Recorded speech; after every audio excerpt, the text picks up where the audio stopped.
Queremos esta mañana también decir Happy Birthday, América.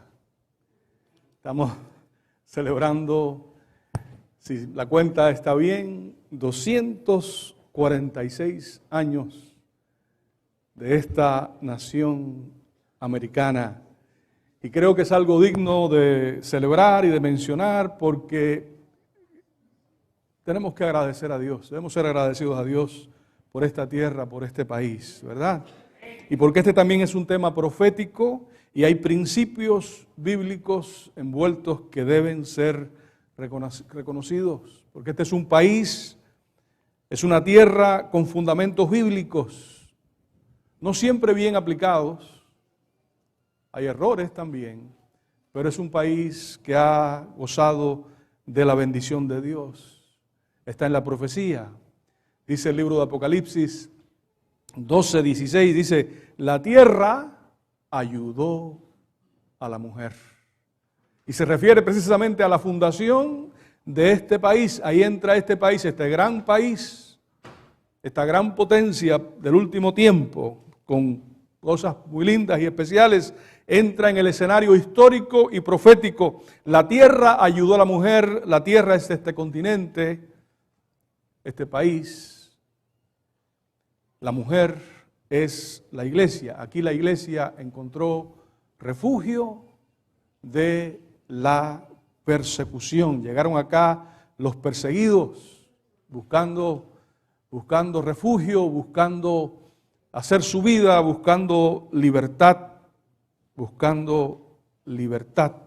Y sin duda alguna, este es un país amable y generoso.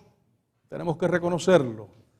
Y tenemos que agradecer a Dios. Es un país que ayuda. Ha sido de bendición y es bendición para muchos otros países. No estoy diciendo que no hay errores, ¿verdad? Por supuesto que se han cometido errores, porque todo lo que es humano está contaminado por errores, equivocaciones, pero en balance y en general, este es un país amable y generoso. Y cuando hablo del país, no me refiero a partidos políticos, me refiero a la Constitución. Le llaman la Carta de Derechos. A la Constitución americana. Decía que este país es un país generoso que ayuda. En este mismo momento están Olga y Tony, con ayuda nuestra, están visitando y bendiciendo, están construyendo y están dando recursos y están teniendo una escuela bíblica de verano en las montañas del norte de Costa Rica. Bendición que viene de acá. Es un país hospitalario. Aquí estamos nosotros y están nuestros hijos. Nuestros hijos han nacido o han crecido acá. Hay una placa en la Estatua de la Libertad, allí en la bahía, a la entrada de la bahía en New York. Y tiene una placa que tiene un poema de la poetisa Emma Lazarus, una poetisa neoyorquina, que ayudaba también a los refugiados que llegaban a las costas de América. Y el poema dice, voy a traducirlo para no perder el tiempo de decirlo en inglés, traduce la última parte del poema, guarda tierras antiguas tu pompa legendaria, grita ella con labios silenciosos, dame tus cansados, tus pobres, tus masas apiñadas que anhelan respirar libertad, la miserable basura de tu repleta orilla, envíame estos, los indigentes, los golpeados por la tempestad, levanto mi lámpara junto a la puerta dorada. Qué hermoso, ¿verdad? Y estas palabras todavía son ciertas, después de 246 años, todavía Estados Unidos todavía recibe inmigrantes, miles y miles que vienen buscando refugio, de la persecución, buscando una vida mejor. Mis queridos, es algo que realmente impresiona. Aún los indocumentados encontramos refugio en este país. La policía no anda buscando a los indocumentados.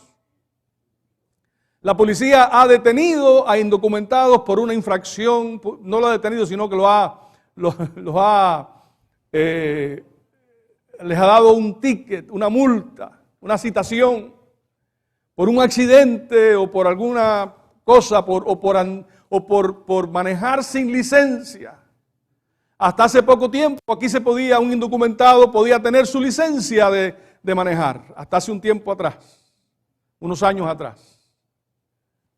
Pero aún han ido a la corte. Yo he estado ahí en la corte cuando el juez dice, usted sabe que si usted se declara culpable, claro, si no se declara culpable tiene que tener un juicio. Y para evitar el juicio, entonces, lo más aconsejable es que se declaren culpable. Y el juez hace la advertencia y dice, usted sabe que si usted se declara culpable, usted puede ser deportado. Y la persona dice, sí. Y se declara culpable y no pasa nada. Se van a su casa y siguen trabajando y siguen, ¿verdad? No son perseguidos, la policía no los está buscando.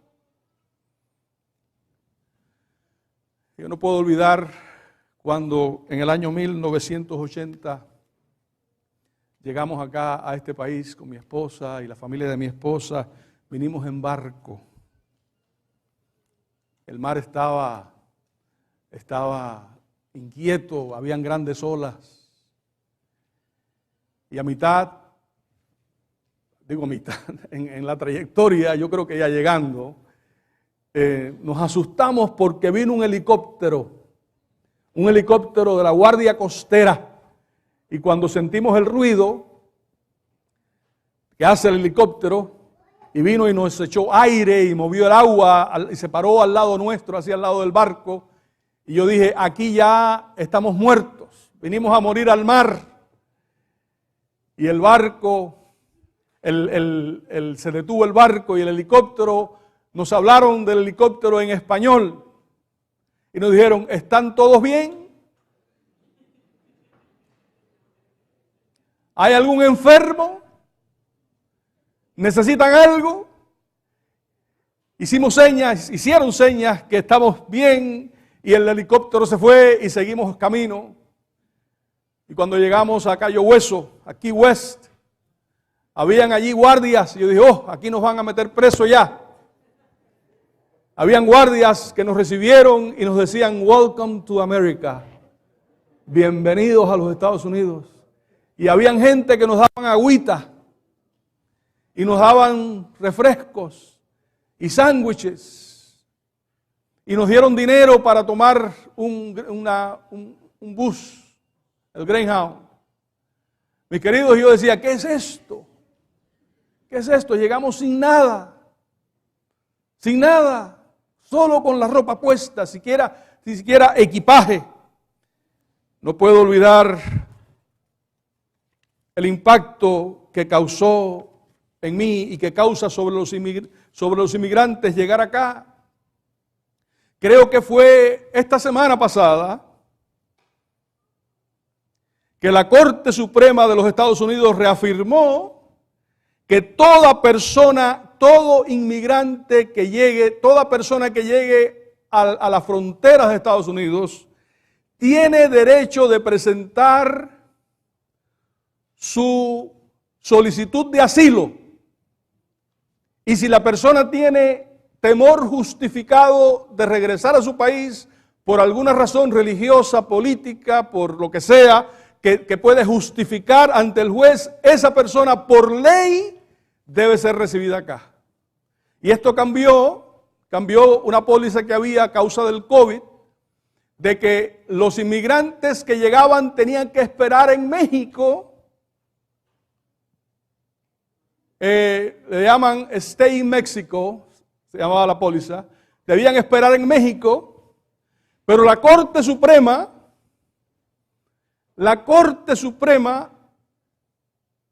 de este país reconoció que por la Constitución cualquier persona que llegue huyendo a este país tiene derecho a ser recibida, a ser escuchada. Y si tiene causa para el asilo, esa persona es recibida en este país. No solo es recibida, sino que se le ayuda. ¿Es cierto o no es cierto? Se le da food stamps. Se le da, bueno, hay ayudas que aquí conocemos bien, ¿verdad? Porque somos una comunidad inmigrante. Mis queridos, ¿dónde es eso? ¿Dónde hay tal cosa? Mis amados, no hay nadie yo no he visto a nadie en una balsa yendo a la China.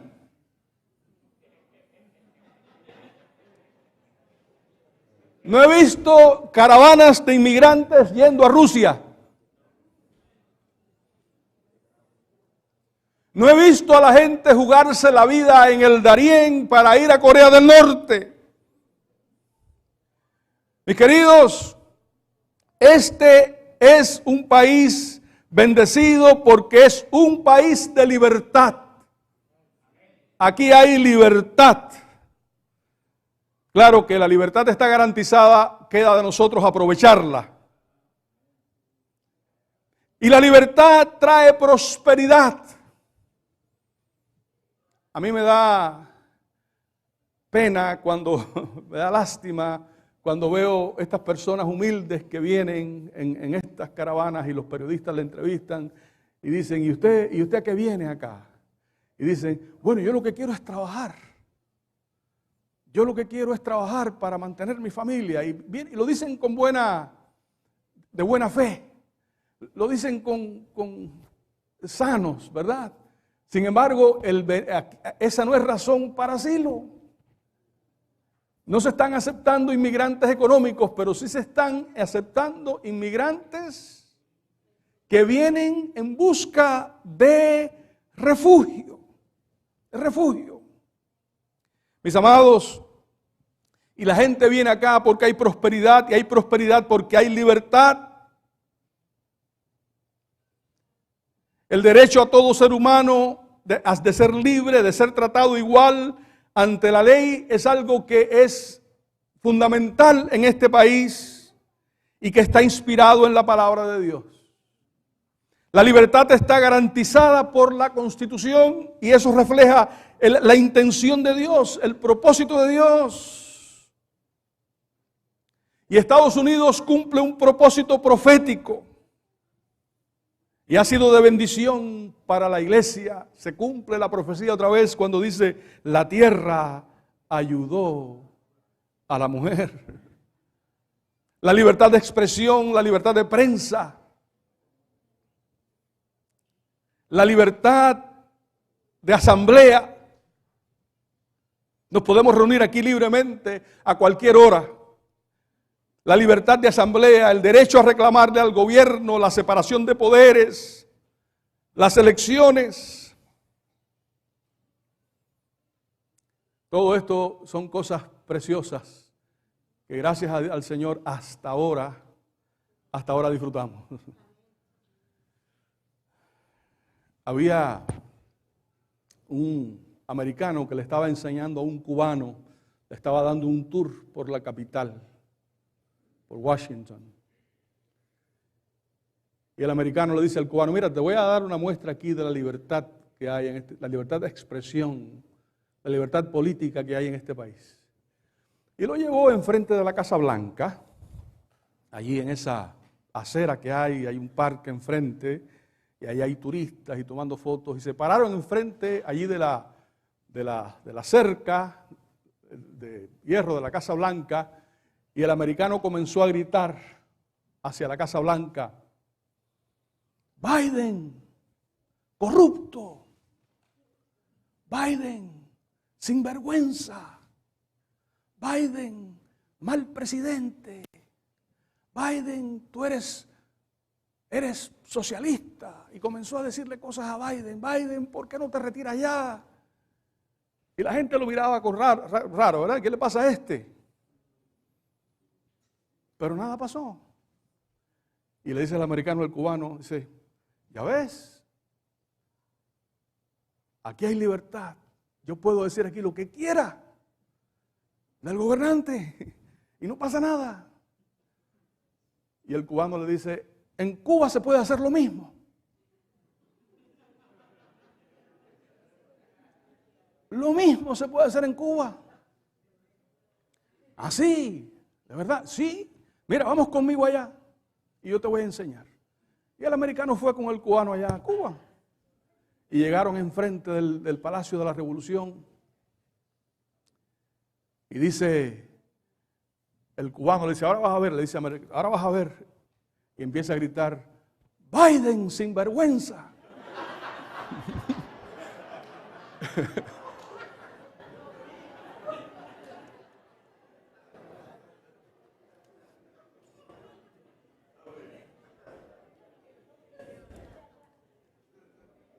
Mis queridos, tenemos que apreciar la libertad. La libertad de expresión, la libertad de prensa, la libertad de asamblea, el derecho a reclamarle al gobierno. Y un punto muy importante, mis queridos, un punto muy importante en la Constitución americana es la primera enmienda a la Constitución, y parte de la primera enmienda está lo que le llaman el Establishment Clause, la cláusula del establecimiento, y dice así, el Congreso no hará ninguna ley que respete el establecimiento de una religión o que prohíba el libre ejercicio de la misma, o coartar la libertad de expresión o de prensa, o el derecho del pueblo a reunirse pacíficamente y a solicitar al gobierno una separación de agravios. Así que en esta primera enmienda está garantizado que el gobierno no va a hacer ninguna ley de carácter religioso. Y es importante que nosotros entendamos esto, que esto está en la Constitución, porque vivimos en tiempos de confusión. Vivimos en tiempos de muchas voces. Y es importante, creo que para que la iglesia entienda el principio de la separación de la iglesia del Estado, que es algo bueno. Eso muchas veces se confunde, que está garantizado, está allí en la Constitución. No, pastor, pero mire, ¿qué tal si usted se postula aquí? Vamos a poner al pastor de alcalde de la ciudad de Apopka. Yo me meto a política, ustedes votan por mí y convencen a otros que voten por mí, y entonces vamos a cerrar todos los sábados acá. Y vamos a prohibir, no sé si podemos hacer eso, ¿verdad? Pero vamos a prohibir que se venda licor en las tiendas, que vamos a cerrar los bares. Qué bueno sería, ¿verdad? Qué bueno sería, qué lindo sería que obliguemos a la gente a no fumar y a no tomar, y que cerremos las discotecas y los centros de vicio. Mi querido, tal vez sea bueno, pero el problema es que para hacer eso la iglesia necesita poder. Yo tendría que dejar de ser pastor para ser político. Y el poder corrompería a la iglesia. Y la iglesia entonces corrompería al gobierno. Se corrompen mutuamente. De ahí lo importante de la separación de la iglesia y del Estado. La separación de la iglesia del Estado. Jesús dijo, mi reino no es de este mundo. Si mi reino fuera de este mundo, mis servidores pelearían para que yo fuera entregado a los judíos, pero mi reino no es de aquí. Y yo creo que todos podemos decir, mi reino no es de aquí. Aquí somos peregrinos, estamos de pasada, pero nosotros no somos de aquí. Aunque tengamos el pasaporte americano, nosotros no somos de aquí. A Jesús le hicieron la pregunta de los impuestos. ¿Es lícito dar tributo a César o no? ¿Debemos pagar impuestos o no? Dice, pero él, percibiendo la hipocresía de ellos, les dijo, ¿por qué me tentáis? Traedme un denario para que lo vea. Ellos le trajeron el denario y él le preguntó, ¿de quién es esta imagen y la inscripción? Hay que mirar la imagen y la inscripción a ver de quién es. A ver de quién es. Ellos dijeron, de César. De César. Y Jesús les dijo, dad a César lo que es de César y a Dios lo que es de Dios. A César, la política, el gobierno tiene su lugar y Dios también tiene su lugar.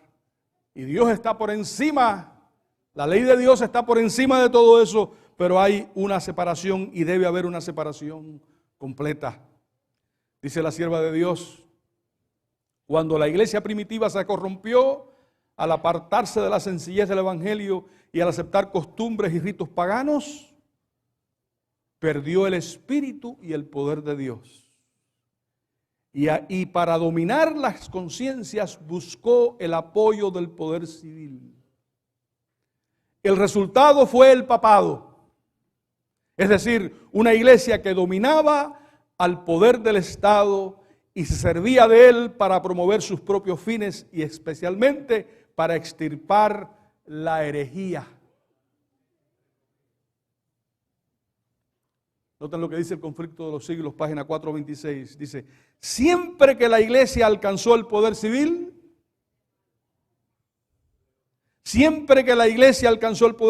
lo empleó para castigar a los que no admitían todas sus doctrinas.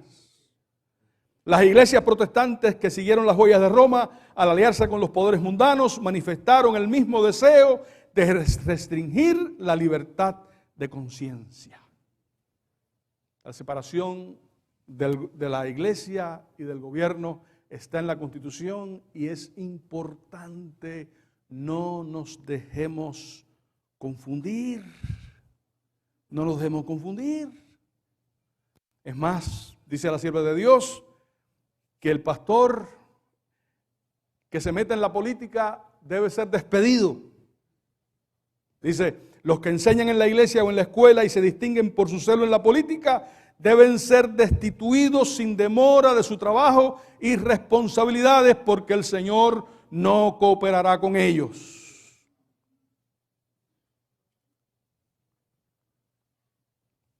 Sigamos el curso de la profecía. Dice, entonces el 12:17 dice, entonces el dragón, ¿quién es el dragón? Es Satanás. Se llenó de ira contra la mujer. ¿Quién es la mujer? La iglesia. Y se fue a hacer guerra contra el resto de la descendencia de ella. ¿Quién es el resto de la descendencia de ella? Somos nosotros. Somos nosotros. Los que guardan los mandamientos de Dios y tienen el testimonio de Jesucristo. Así que ahí identifica a la iglesia. ¿A quién fue a perseguir el dragón? A los que guardan los mandamientos de Dios y tienen el testimonio de Jesucristo. Y lo triste es, mis queridos, que para que esto se cumpla, la Constitución será violada, va a ser violada. Va a llegar el momento, todo lo humano se corrompe. Y llegará el momento cuando en los Estados Unidos habrán leyes de carácter religioso. Esa es la profecía. Dice en Apocalipsis capítulo 13, versículo 11, después vi otra bestia que subía de la tierra. Tenía 2 cuernos semejantes a los de un cordero, pero hablaba como dragón. Esto nuevamente es los Estados Unidos. Apariencia de cordero, ¿verdad? Estamos en la parte del cordero. Pero dice que va a hablar ¿cómo?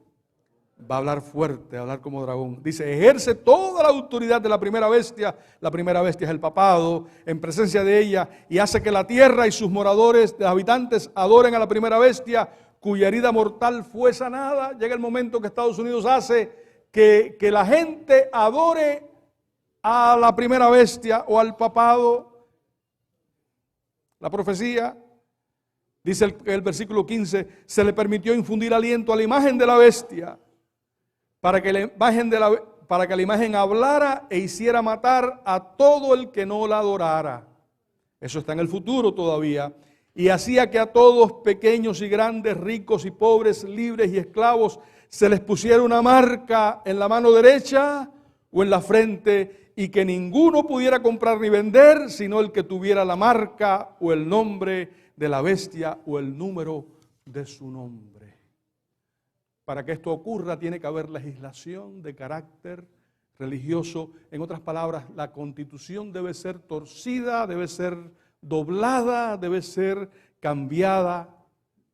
La profecía es que habrán leyes de carácter religioso, aunque tal vez no lo digan así. Aunque tal vez no lo digan así.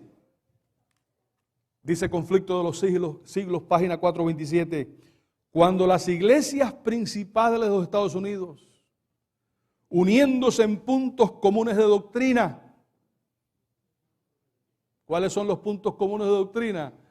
Hay varios.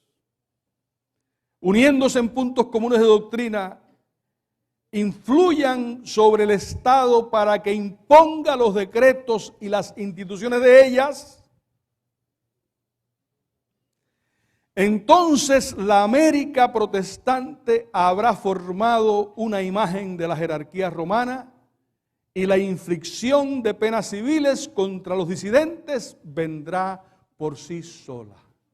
Ahí está el asunto de la marca, está el asunto de las penalidades económicas para aquellos que no se ajusten a ciertas reglas.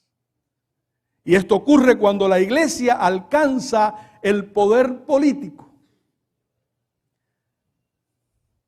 Cuando la iglesia influye sobre el Estado y se hace legislación religiosa. Y habrá una ley que le llamamos la ley dominical o la ley del domingo, diciendo que se debe guardar el domingo. Por supuesto, el domingo es la marca de autoridad del papado, porque el domingo no está en la Biblia. El domingo está en el catecismo, no en la Biblia. Búsquenlo en la Biblia, no está. El domingo como día de reposo está en el catecismo y dice allí que fue cambiado por el Papa. Y quien no acate esta ley no podrá comprar o vender, habrá gran presión económica. Ahora, mis queridos, no nos parezca raro. No nos parezca raro este asunto de la ley dominical, porque realmente esto es un asunto viejo.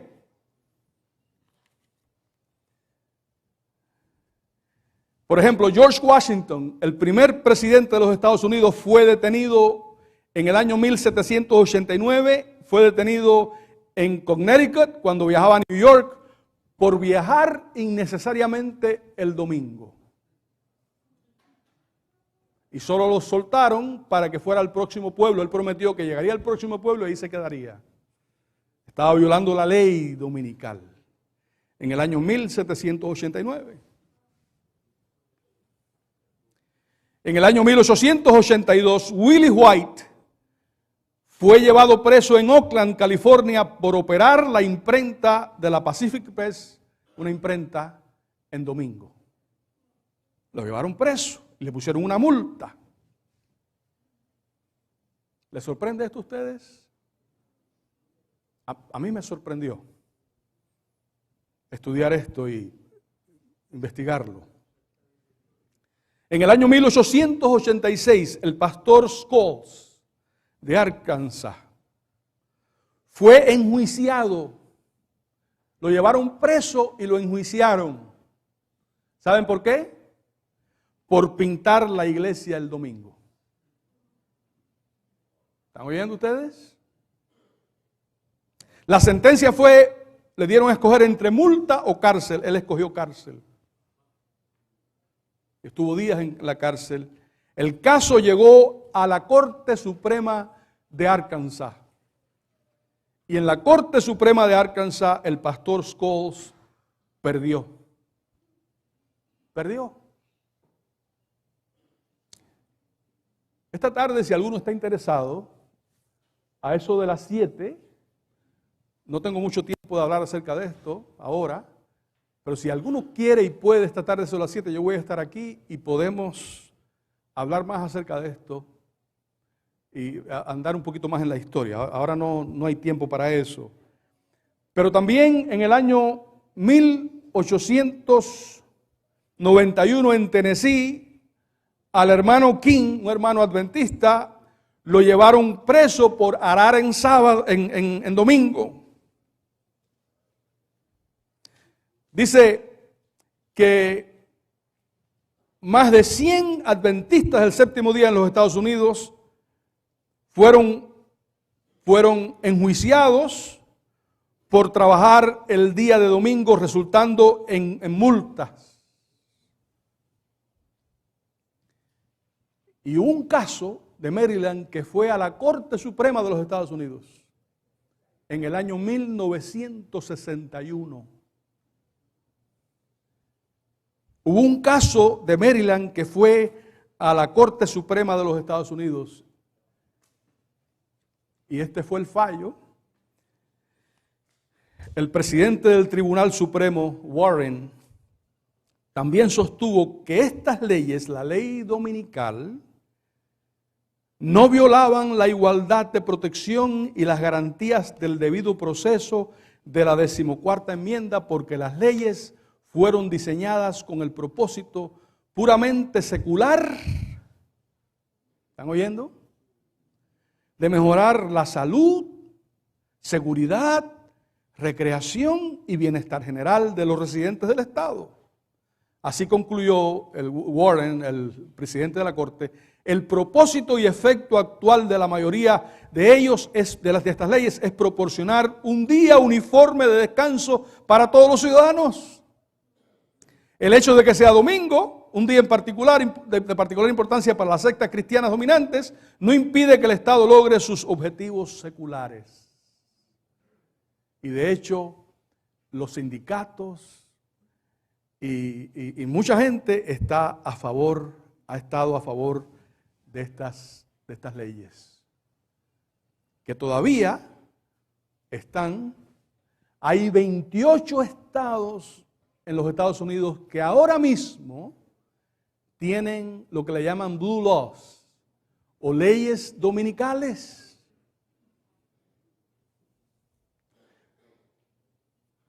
Ahí yo tengo un mapa. Los estados azules oscuros no tienen leyes dominicales, todos los demás lo tienen, incluyendo a Florida. Tienen diferentes tipos de leyes. En algunos estados no se puede vender carros el domingo. No se puede tomar licor el domingo. Aquí en la Florida hay muchos condados, incluyendo el condado Orange. Por ejemplo, en la ciudad de Winter Park no se puede vender licor el domingo.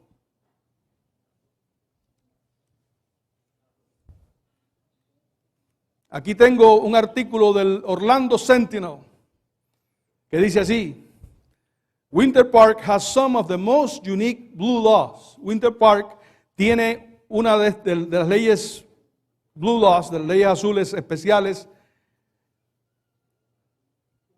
Dice que prohíben antes de las 11 de la mañana el domingo y después de la medianoche,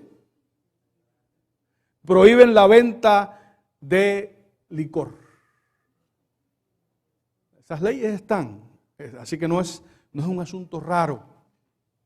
No es un asunto raro. Y querido, y este es un tema importante. Es importante que lo entendamos. Dice Apocalipsis 17, 3 y 6. Me llevó en el espíritu al desierto y vi una mujer. ¿Quién es la mujer? La iglesia. Una mujer es una iglesia en profecía. Sentada sobre una bestia escarlata. ¿Quién es la bestia? Es el gobierno. La bestia es el gobierno. Una mujer sentada sobre una bestia escarlata llena de nombres de blasfemia, que tenía 7 cabezas y 10 cuernos. Vi a la mujer ebria de la sangre de los santos y de la sangre de los mártires de Jesús. La mujer cabalgando sobre la bestia es la iglesia manejando el Estado.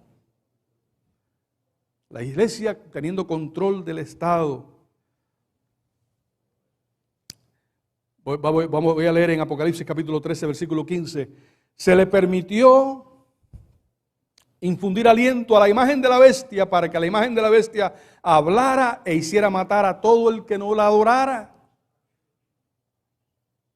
Y hacía que a todos, pequeños y grandes, ricos y pobres, libres y esclavos, se les pusiera una marca en la mano derecha o en la frente, y que ninguno pudiera comprar ni vender, sino el que tuviera la marca o el nombre de la bestia o el número de su nombre. Como les digo, es importante estar atentos. Hace solo unos días, un congresista de Estados Unidos hizo esta declaración, dice, en un discurso dominical en el centro cristiano, en una iglesia, en el centro cristiano Cornerstone, dijo un congresista del Congreso, dijo, estoy cansado de esta basura de la separación de la iglesia y el Estado. Eso no está en la Constitución. Estaba en una carta apestosa, dijo así. Stinking letter. Dijo.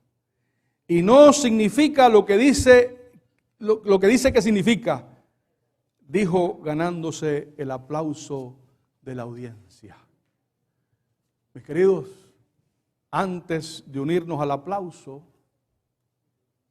recordemos que la mujer cabalgando sobre la bestia es un plan de Satanás. Y este congresista representa un coro de voces que vez más tras vez está ganando influencia y se está oyendo, donde se quiere eliminar la separación entre la iglesia y el Estado. Como dijo el congresista, la idea es que la iglesia gobierne al Estado. Por supuesto, estas personas que hablan así no tienen el conocimiento de estas cosas. Supuestamente tienen buenas intenciones, pero ahí es que está el peligro. Mis amados, debemos apreciar la libertad que Dios nos ha dado. Vamos a apreciarla. Debemos estar agradecidos por la libertad que disfrutamos todavía en este país. Como todo lo humano, este país no es perfecto, pero es bueno que entendamos estos principios. Y es bueno también que entendamos que aunque este país es bueno, este no es el destino final. Aquí estamos de pasada. Los que vienen como Luis y Jesús, y como Luis y Yaritza, los que vienen pensando que aquí quieren llegar y están agradecidos que llegaron, ¿verdad? Están agradecidos que llegaron, y yo también estoy agradecido que llegué. Pero yo debo entender, y debemos entender, mis queridos, que este no es el destino. Aquí hay enfermedad, aquí hay violencia, aquí hay pecado, aquí nos morimos. Los funerales son un poquito más elegantes, pero todavía nos morimos. Aquí también hay inseguridad, hay maldad. Mis queridos, nosotros tenemos un Salvador que nos ofrece vida eterna y buscamos una patria mejor. Estamos agradecidos al Señor por esta, ¿verdad? Por la libertad que hasta ahora tenemos, y debemos cuidar la libertad, estar atentos, velando. Pero debemos prepararnos y aspirar a una patria mejor, una patria eterna donde no hay muerte, ni dolor, ni enfermedad, ni llanto, ni clamor, ni muerte, porque viviremos con el Salvador, y el trono de Dios será quien regirá por la eternidad. Esa es la patria. Quiero que lean conmigo, para terminar, en Hebreos capítulo 11, versículos 13 al 16. Está hablando de los héroes de la fe. Ellos vivieron entonces, a nosotros nos toca vivir ahora en este tiempo incierto, en este tiempo problemático. Estaban asustados, el gobierno está asustado con el asunto de los vuelos. ¿Han oído las noticias ustedes? asustados con el asunto de los vuelos, dice, este fin de semana puede haber caos. Porque hay mucha gente viajando y algo pasa que no hay suficientes pilotos, no hay suficientes vuelos. Y está diciendo el jefe de la FAA, que es la agencia que regula la transportación en los Estados Unidos, está diciendo, la verdad que nosotros no sabemos por qué está pasando esto. Son múltiples razones, el COVID, la falta de esto, la falta de lo otro, múltiples razones, pero no entendemos ni tenemos control. Vivimos en ese tiempo. A nosotros nos toca vivir ahora. Dice Hebreos capítulo 11, versículo 13, en la fe murieron todos estos sin haber recibido lo prometido, sino mirándolo de lejos, creyéndolo y saludándolo y confesando que eran, ¿qué cosa dice que eran? ¿Qué somos nosotros? Extranjeros y peregrinos sobre la tierra. Lo que esto dicen claramente dan a entender que buscan una patria. Pues si hubieran estado pensando en aquella donde salieron, ciertamente tenían tiempo de volver. No estaban pensando en la patria terrenal, estaban pensando en la patria celestial. Dice, pero anhelaban una mejor, esto es celestial, por lo cual Dios no se avergüenza de llamarse Dios de ellos, porque se les ha preparado una ciudad. ¿Cuántos dan gloria a Dios por eso? Nos ha preparado una ciudad, una patria mejor. Reconocemos que somos aquí peregrinos. Mi querido, tu casa, créemelo, que no es tu casa. A veces decimos, esta casa es mía. Yo le doy gracias a Dios por la casa que nos dio, ¿verdad? Le doy gracias, yo salgo afuera, le doy gracias a Dios. Pero en realidad la casa no es mía, yo vivo en ella. Por supuesto que el banco tiene parte. No vive el banco, vivo yo. Pero la casa no es mía. Porque va a llegar el momento que yo no voy a estar aquí. Y otra persona va a vivir en mi casa. Una persona que yo no conozco. ¿Por qué? ¿Por qué? Porque yo soy peregrino.